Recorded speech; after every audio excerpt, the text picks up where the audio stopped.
Egunon, jelkide, abertzale eta lagunok. Gaur, jaieguna dugu, zer garen ospatzeko eta nor garen aldarrikatzeko. Hemen, herri bat, nazio bat dagoela, lau haizetara oihukatzeko. Euskadin bakarrik ez, mendez mende munduan zehar ibili eta bizi izan den herria gara.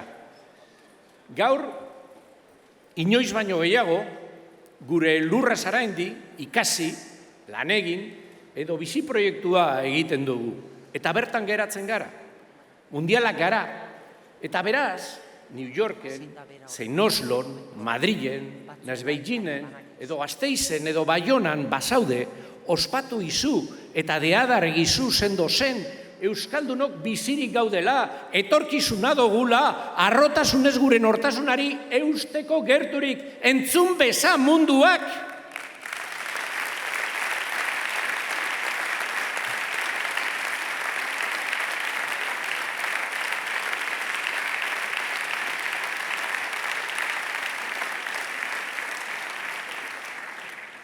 Mundua egoera larrian dago, politikoki zein ekonomikoki. Europar Komisioko lehendakariak, Ursula von der Leyenek, hitzez hitz adierazi du.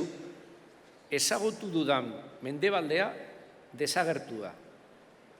Daukan erantzunkizuna kontutan hartuta eta urruti ikusteko talaiatik esaten duela pentsatzien, kezkatzeko arrazoirik badagoela sinistu dezakegu. Garai ilunean sartu gara. Ze gertatuko dan ikusi ezinik. Holakoetan, zalantza, beldur eta urduritasuna agertzea ulergarria da. Ekonomia aldetik, autogobernu aldetik, Europako etorkizunaz, mundua txiki geratu da. Multilateralismoa suntzituta dirudi. Nazioarteko erakundeak indargea. Gudak gure inguruan, hegoalde eta ekialdean, mugak hain tinko eta hain makal. Bai, mundua aldatzen ari da. Eta urrun gertatzen denak ere gurean eragina izan dezake. Mundialak garalako. Baina aldi berean, gure historian zehar estualdi latzak igaro ditugula gogoratzeko unea ere bada gaurkoa. Estualdi eta arrisku handiak kondaira luzean bizi izan ditugu. Oraingoa baino garai larriagoak igaro ditugu eta alabaina hementxe gaude. Ezin dugu ukatu aurrean erronkak ditugunik. Handiak, baina gureak ez du egingo zaudete lasai. Askotan, abertzaleok, gure herriaren etorkizunaz arduratzen garano gure egoera itoaldi bat lez bizi izaten dugu. Arduratuta beti, gure herriak iraungo du. Buru jabetza osoa inoiz izango aldugu, aberriaren zazpirak bat izateko ametsa errealitatea bihurtzen ikusiko dugu inoiz, gure hizkuntzak bizirik irauteko bidea aurkituko du. Gure artean, gaur hemen inguruan dabilen lagunmin baten izekoak esaten zuen, Euskalduna izan beharrean espainola jaio anintz, zelako lasai aldia hartuko neban, orduan bai lasai biziko nintzela. Txantxetan zioen, jakina, espainola izateko gogurik ez dauka. Baina egiboro bila esaten zuen, espainolak eta frantzesak arek ez dira euren herria atxeke abetzen. Badaukate haien estatua, euren hizkuntzak mundukoen artean nagusietarikoak dira. Atzerrian ez dute inori zerdiran azaltzen ibili behar, burujabe dira. Eta inork ez dinotze zer diren edo ez diren, zer zerditu behar duten, ez da ere. Arrazoi santua, holan ibilten gara gutariko asko batzuetan atzekabetuta eta arduratuta. Baina begitu izazue beste ikuspuntutik. Kondairaren hainbeste zurrunbilu eta gora bera ondoren, hainbat idazle jakintzu, igarlarena eginez desagertzear geundela zioten arren, hemen gaude, gure nortasunaren jabe, eta hemen jarraituko dugu. ospatzeko arrazoiak daude, zenbatek aspiritu gura izan gaitue, eta zenbatek egin dute utz. Gizaldiz gizaldi, Frantziako jakobinoek eta Espainiako unitarista sutzuek, kolore guztietakoak, Frankok irabazi gintuela sinistu zuen, baina hemen gaude zutik, geu izan gara benetako garaileak, geu!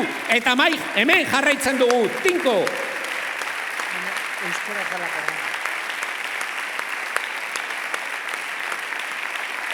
Baina politikoki oso sakona.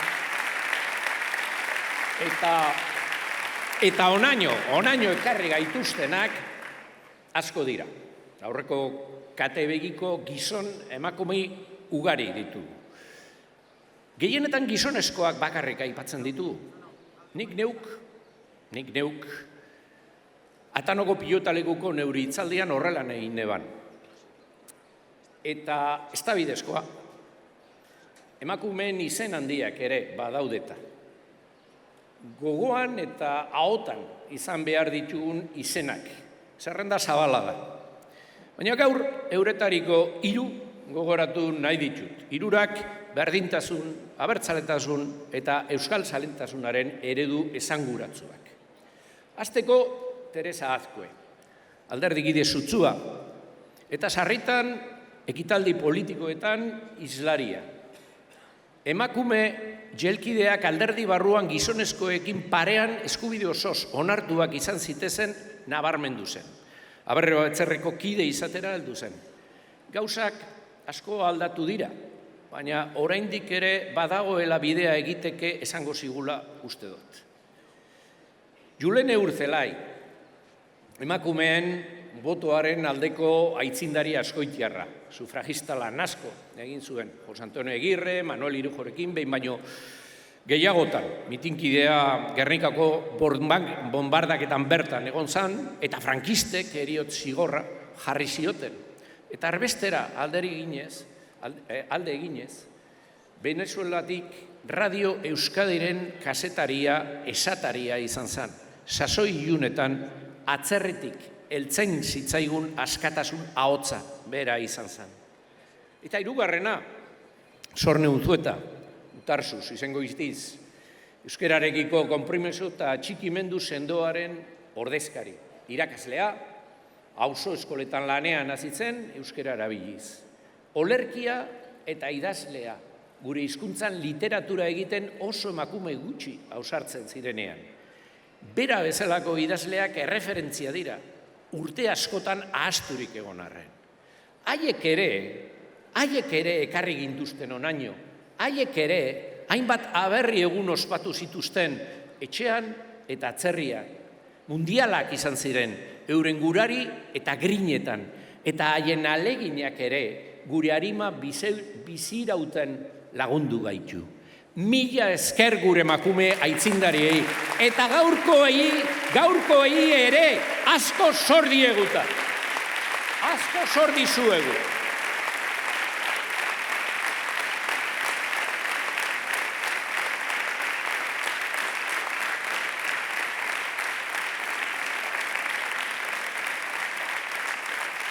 El mundo es día a día más abierto. Lo he dicho antes, vascas, vascos, estamos cada vez más presentes en los 5 continentes. Y por otra parte, también sucede que, como consecuencia de la globalización, gentes de muy variada procedencia se van asentando entre nosotros. Son ya parte de nosotras y nosotros, no solo de nuestras ciudades y barrios, de nuestras empresas y escuelas, también y sobre todo de nuestras familias. Son nuestra familia. Se integran en esta sociedad, como ha sido así durante siglos y generaciones. La nación vasca ha sido siempre integradora. Ese ha sido el secreto de su éxito y su perdurabilidad, a pesar de su pequeñez. Y así sucederá en esta ocasión también. El presidente del actual Euskadi Buru Batzar se apellida Esteban Bravo. No sé quién será él o la siguiente. Si se apellidará Aguirre Gómez Corta, Martínez o García. O puede que Hassan, Diop o Iriarte, o quizá Dipón, Popescu o Barinagarrementería. Pero de lo que no tengo ninguna duda, absolutamente ninguna duda, es de que su única patria será Euskadi.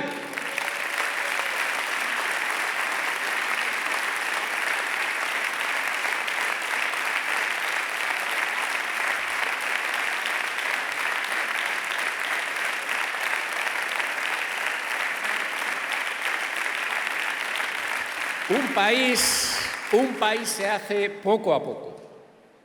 Va evolucionando y mejorando, a veces imperceptiblemente. Y en este país hemos mejorado mucho. Hemos mejorado mucho. Quienes regresan tras pasar unos años fuera son quienes más se suelen dar cuenta.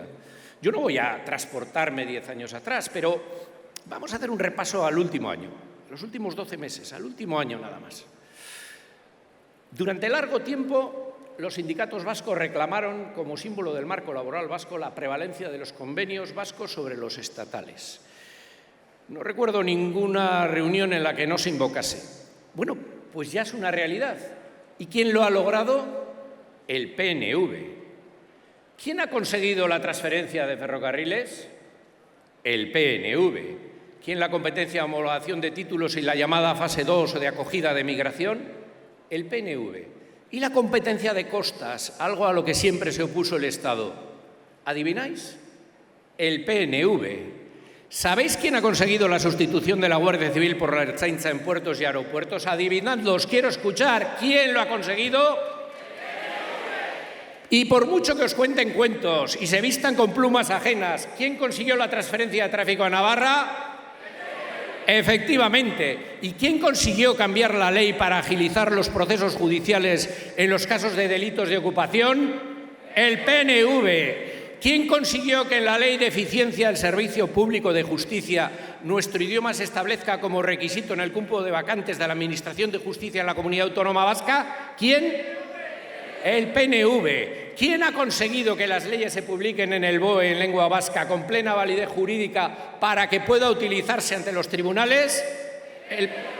¿Quién ha conseguido los terrenos de los cuarteles de Loyola para que en Donostia pueda hacerse frente a la necesidad de vivienda?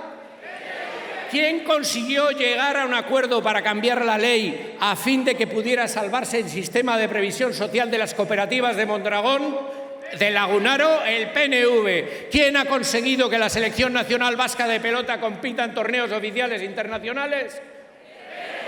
¿Quién ha conseguido pactar para su introducción en el concierto económico los nuevos impuestos aprobados, asegurando así la recaudación por parte de las instituciones vascas y no desde Madrid? ¿Quién ha logrado mayor flexibilización de la deuda, consiguiendo así más margen para impulsar la economía y el empleo? El PNV. Así que no nos hablen de ambición nacional.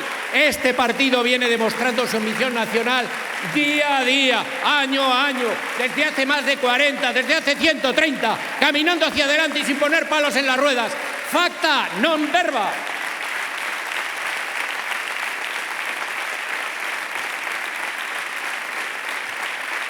En los últimos 12 meses, solo. Bai, gure nazioa eraikitzen lanean etengabe aurkituko gaituzue. Egunero, hitzetatik haratago, ekintzen bitartez, gure autogobernua zabaltzen eta sakontzen. Aurten adibidez, lan hitzarmen autonomikoak estatukoen gainetik lehenestea lortuaz. Aldiriko trenen transferentzia, atzerriko tituluen homologazioarena edota kostaldearen kudeaketarena, gure portu eta aireportuan Guardia Zibilaren ordez ertzaintza lehenetziz, euskera indartuz justizia administraritzan, Lagunaro, Mondragoiko kooperatibisten, sistema salbatuz, etxe bizitza arazoei erantzuna emanez, Donostiako Loiolako kuartelekin egin den moduan, kontzertu ekonomikoa eguneratuz edota esate baterako zorpetzearen malgutasuna lortuz ekonomia eta enplegua bultzatu ahal izateko. Azken finean, nork lortu ditu aurrera pauso guzti hauek, gure autogobernua eta gure ongizetaren alde, nork erakutsi du ambizioa, nork egin nahia, Eusko Alderdi Jeltzaleak.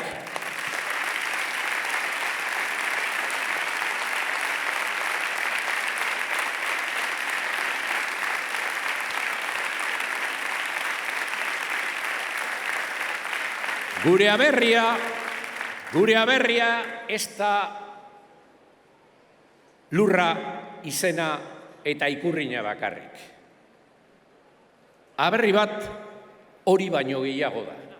Hori baino gehiago da. Printzipio demokratikoak eta giza eskubideak dira.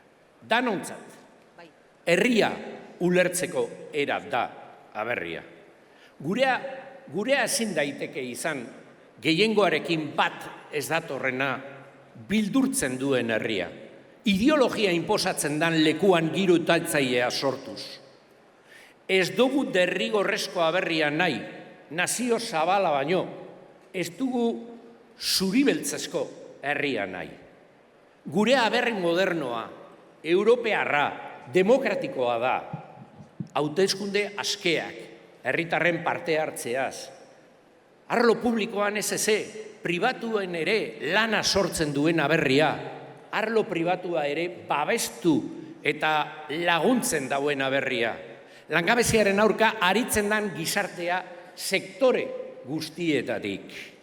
Politika partidista egiteko eskubide sindikalak aitzaki bezala erabiltzen ez den aberria. Epaitegi sistema berjabe duen nazioa. Epaia gure gizartetik sortuak direla, zerbitzatuko duten gizartea ezagutzen dutenak.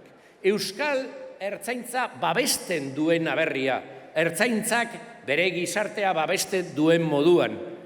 Natura eta inguruaren alde, berba zaratago neurriak hartzen dituen aberria. Hitze zaratago, lege utze zaratago, etxe bizitza arazoi neurri eraginkorrekin erantzuten dien aberria. Aberri euskalduna, euskera geure berezko hizkuntza dalarik. Baliagarria izan daitena, ezberdintasunen gainetik herri bezala identifikatzen gaituena, baina aldi berean, gizarte eleanitzaren aberria. Gurea gizarte zabala delako, munduan zehar ibilten den nazioa.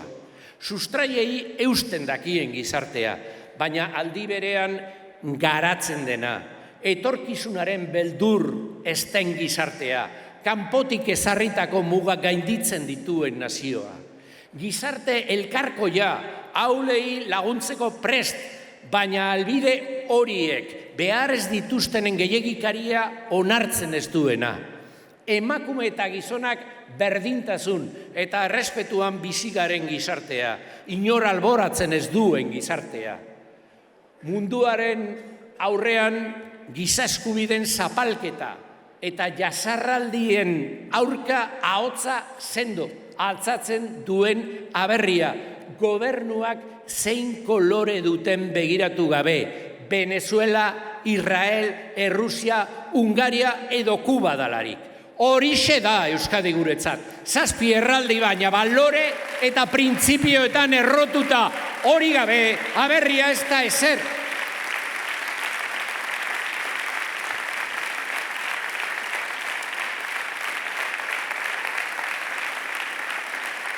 Ospatu dezagun ba, mundu zabal honetan euskaldunak garela, Euskadi izeneko aberri ederra dogula, gure nortasunari sendo eusten diogula, eta gure seme-alabai nortasun eta balori horien ondasuna jarausteko borondate irmoa dogula. Alaitasun eguna da, itxaropenakoa, gure aberri eguna, gore Euskadi askatuta!